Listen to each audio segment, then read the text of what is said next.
Good rising, brethren. This is Big Judah coming to you guys from California.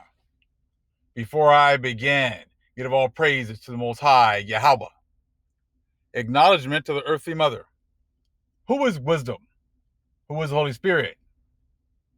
Acknowledgement to Yahweh Shai. I pray the Most High blesses this lesson this evening, gives more knowledge and understanding of the events of the past in order to understand events that are currently happening on the earth. So we get a much better understanding of the things that are soon to come on the earth.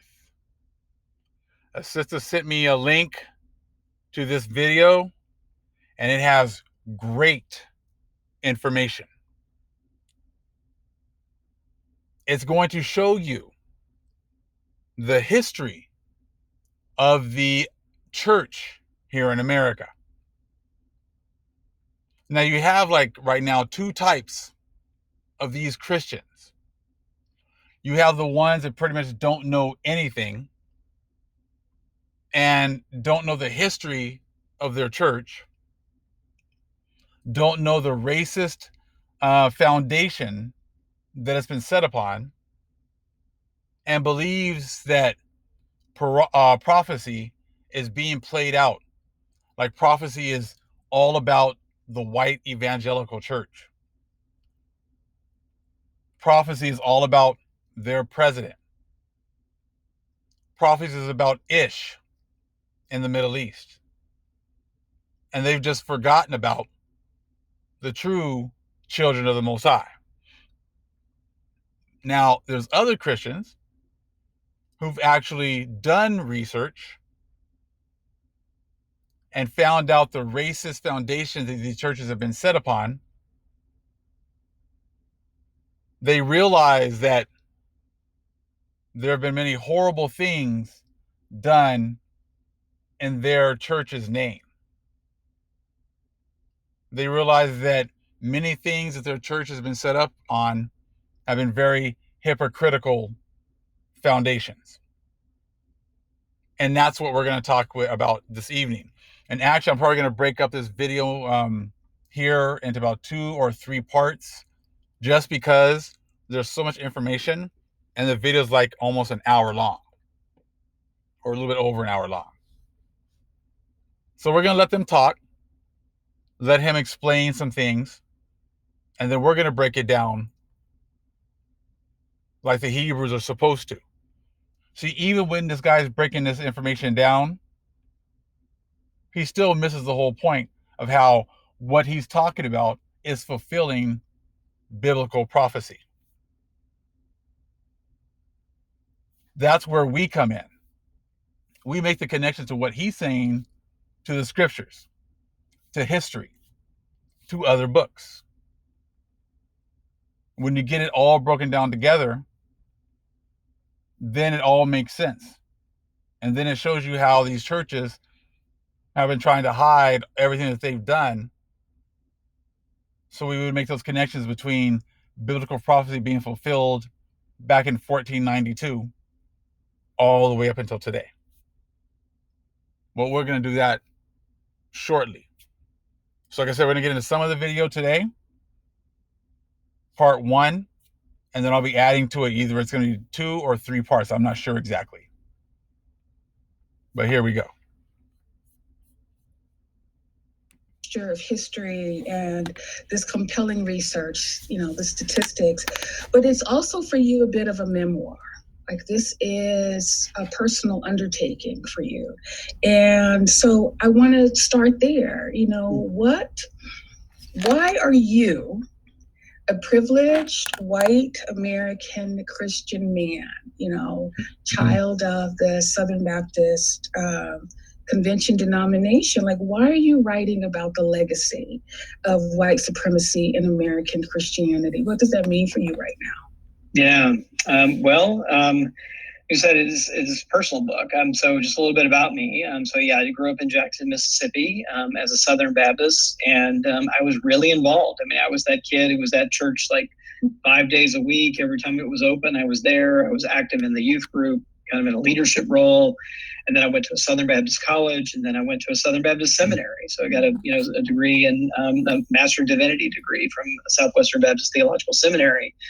I think part of this is a reckoning of my own in a way, and kind of putting down on the page a way of thinking through my own. A reckoning of his own. And that's what's going on right now. And many Christians and Catholics and all different denominations thought they were never going to have to go through a reckoning. But this right now is a reckoning period with the Most High. Evolution in my own journey on many of these issues. And so, to start with, I think one of the things that I have realized certainly in writing this is how utterly invisible racism, white supremacy was rendered to me as a kid growing up, white and Christian in Mississippi. And that is true, even though I grew up, I remember I was in elementary school in the 1970s, for example, when the first African-American kids came to my all-white school. And that's a good 2 decades after Brown v. Board of Education, of course, but Mississippi drug its feet for nearly 2 decades on finally getting around to integrate the public schools. And even though I was living through that moment, there was no reflection, no commentary at my church. I can't remember hearing a single sermon on civil rights, racial justice, what was even going on in our own schools right around us, why that was happening. There was no conversation whatsoever. And that's how they are. When it's something that they don't want to talk about, they just ignore it. Just like what happened a couple of weeks ago at the Capitol. They don't want to talk about that. So no sermons, no nothing. That's what white supremacy does. White supremacy makes it so they can control the narrative. If they don't want to talk about something, they just ignore it. See, we don't have that option when racism is in our lives every single day. So we don't have the option to just ignore all the racism that we're living in. But when you're white, you're not dealing with it because no one's being racist against you. That's why all of a sudden they got to make up something to show that they're being punished. They're losing their freedom because of an election. That's their big curse, not getting their way in the election with Trump. And now people are going crazy. Women over here crying, praying to Trump to save them. Them storming the Capitol, looking to kill people, take people hostage. Why? Because they lost an election. When they don't get their way, that's their curse. That's their captivity. Losing their freedoms to do whatever the hell they want. Let's continue. It wasn't until I was in my 20s in a seminary class that I even understood the origin of my own denomination, the Southern Baptist Convention, and that is that we were the denomination formed in 1845 explicitly over the issue of slavery, and the issue was that there was a rift between Northern and Southern Baptists over whether clergy could enslave other human beings and still be in good standing as Christian clergy. And the Northern Baptists rejected that view, and the many Southern Baptists in the South, who thought it was perfectly consistent to be not only Christian but a Christian leader and enslave other human beings because of the color of their skin. That was the normative view that was the founding principle of the Southern Baptist Convention in 1845. And I didn't know that until I was in my 20s. I mean, that history had been hidden even from those of us who were the most active in our own denomination. So between that sort of repressed history and then just absolutely no attention at all to systemic injustice, civil rights, or even the role of white churches in resisting segregation of their own congregations and in resisting the desegregation of the schools, none of that was on the plate. And so I think this has been a long journey, a long evolution just in my own life. And I think the events of the last 5 years, or a little more even, the killing of Trayvon Martin.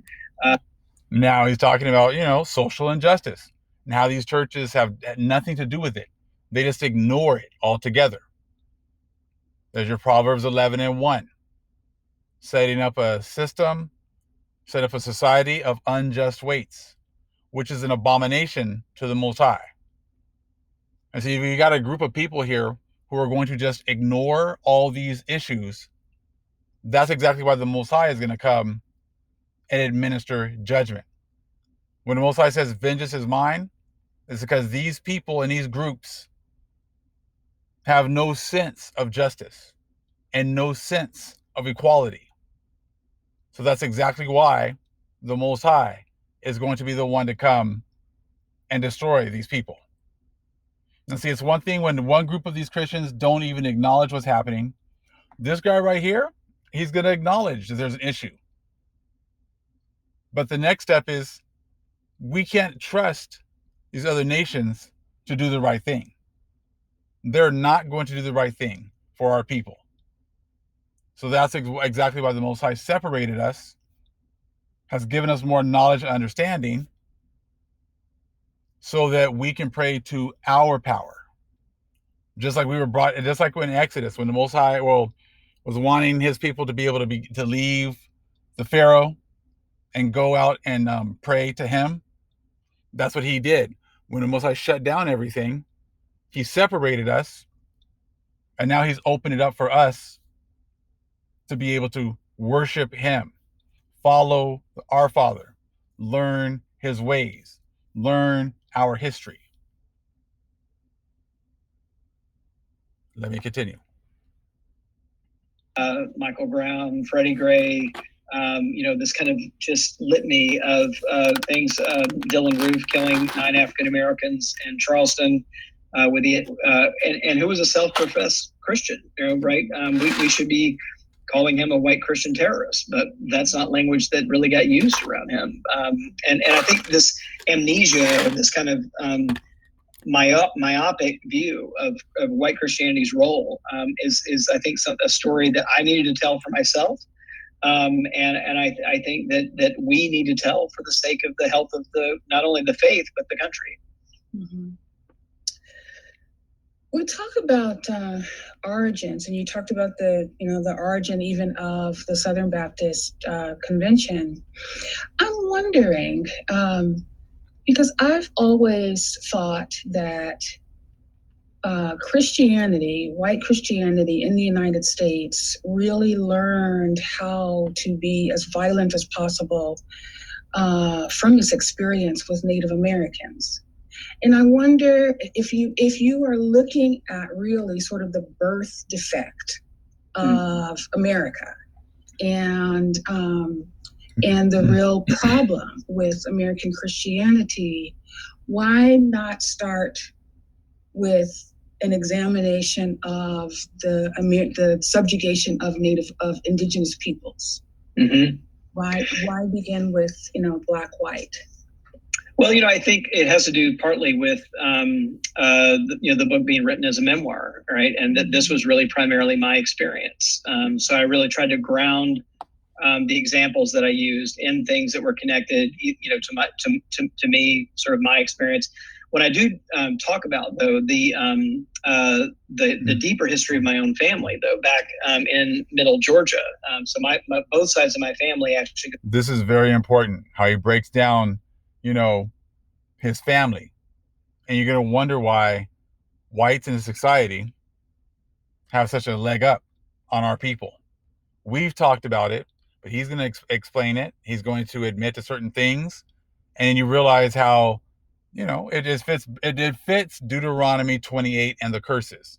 How we had our lands taken from us, given to another, and then we were enslaved and forced to work on those lands, which were ours originally. And there's going to be a couple other things he's going to admit here as well. Go back 6 generations, back to the early 1800s in Georgia. And when at the end of the book, I kind of say, look, we all need to learn how to tell truer stories, like about ourselves and how we got here, truer stories about our family. When I tell my family's story there, it does begin with the kind of best documentation I have, with the arrival of my ancestors, again, both sides of my family, sometime around the turn of the 1800s, and they're arriving on land that has been forcibly cleared of its original Native American inhabitants, right? And they're, we often use these words like pioneers and, those kinds of things, white settlers and these kinds. And that's it. The words are very important. Pioneers, white settlers, but they never talk about the fact that they forced the Aborigines off of their lands, forcibly took it and gave it to someone else. Just like welfare. And they have the nerve to complain when sometimes our people are in need and the government has to give them something to sustain themselves after they've taken absolutely everything. Kinds of language, but I mean, they were inheriting, they got a 200-acre plot of land that was carved up in a nice, neat little square, but that had been after, widespread Native American removals, that they then made that land available to people like my sixth great-grandfather who had served in the Revolutionary War. That's what. Okay, so 200 acres. We couldn't even get 40 acres and a mule after all of our service. But these people were just given 200 acres for just showing up. See, this is the history. This guy's bringing out a lot of history and a lot of information. That's why I want to do a couple of parts. Because like I said, he's in the middle. Most of the people that go to those churches have no idea or don't want to admit to the fact of all the heinous and horrible things that their forefathers did in order to get the lands, get the resources, get the slaves, and everything else. This guy's admitting it, but he's not going to equate it to the scriptures. The things that were done to, that he's talking about, the taking away of the land, forcibly removing our people off the lands, that was all part of the curses of Deuteronomy 28. If you want to know more, read from 15 to 68. And you're going to see many of the curses that you're hearing about, what this guy's talking about. That was because the Most High put the curses on us and put the blessings on these other nations. So the blessing was to be able to take our land. And that's exactly what they did. Move us off of our land. We had no power. Take our land and force us to be slaves on it. We had no power. Break up our families. Sell our wives off. Sell our children off. Sell the husbands off. To never be able to see their kids again. That's what they've done. But that was all part of the scriptures. But they're not talking about that. Like I said, they're going to admit information, but it's up to us to actually, connect it to the scriptures. Let's keep on going. What he got as kind of part of his benefits was Native American land in Georgia that he was able to. So I mean that story is certainly there. I mean the other I think piece of this is that white Christianity doesn't invent this sense of white supremacy when it lands on the shores of the U.S. It goes much further back than that. You can go back as far as the 15th century, even prior to the Protestant Reformation, with the Doctrine of Discovery, which is 1493, which we have a papal edict that says if white European missionaries and explorers show up on other lands that are occupied by people who do not practice the Christian faith, they can forcibly take those lands and consider that to be condoned by the church and by God. And so this was 1493, right? This was the beginning of our tribulation. Right here. He's giving you the justification by papal edict that they could go around, take your land, and if you weren't a white Christian, you had nothing to say about it. You see that? And see, this is what they hide. That this was all part of biblical prophecy. In fact, let's read it really quick. This is all the things in the scriptures that they say is supposed to happen in the future after they get raptured away for doing all this dirt.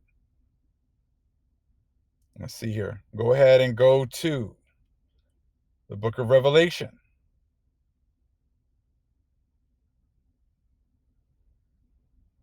Chapter 6, verse 8.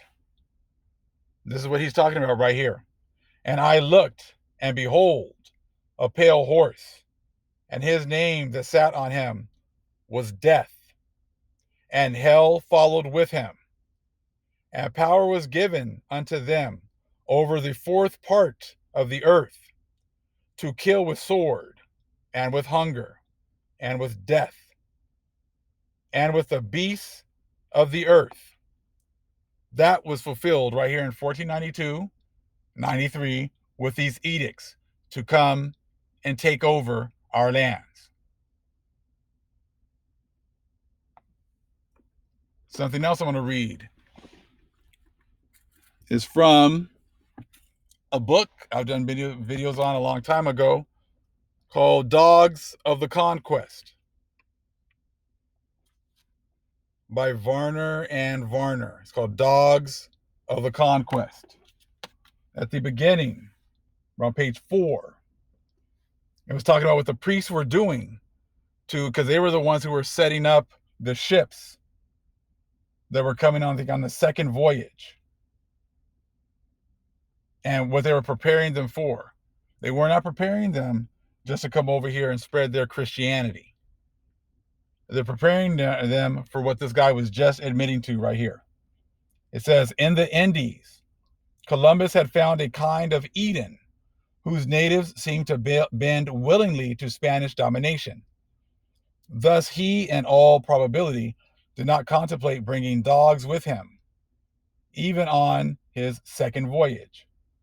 The supplies and equipment of the fleet, however, were left by the sovereigns to the discretion of their personal chaplain, the shrewd Archdeacon of Seville, Juan Rodriguez de Fonseca. This prelate's perception of the true purpose of the venture and his knowledge of the Spanish character made him keenly aware that the Renaissance crusaders would find dogs indispensable in a pagan world. So they were calling our world over here in the Americas the pagan world, even though they're the ones that were the pagans, the ones, the priests of Mahan. Says the monarchs specified a kind of loving treatment of the Indians on Columbus's second voyage and their speedy conversion to Christianity.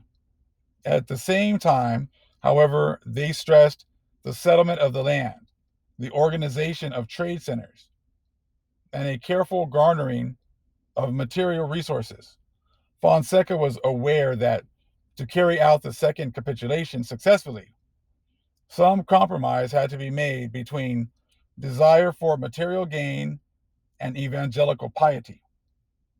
Such profits as the crown expected, he knew would have to be obtained eventually by means of enforced labor and human bondage. He surmised that though the Indians might be as specific as Columbus had described them, they would not adjust to manual labor without coercion. In consequence, he made certain that when Columbus's splendid fleet sailed in September 1493, it was adequately equipped with men, arms, and a pack of 20 purebred mastiffs and greyhounds. These dogs and the others that followed were to lay a bloody trail across the islands and mainland of the newfound world. So that's what they were coming over here for. To kill, steal, rape, rob, murder, because they already had an edict that said they could do pretty much any, if they weren't white Christians, you could take and do whatever you wanted to with them. And as you read that book, you totally see that's exactly what they did.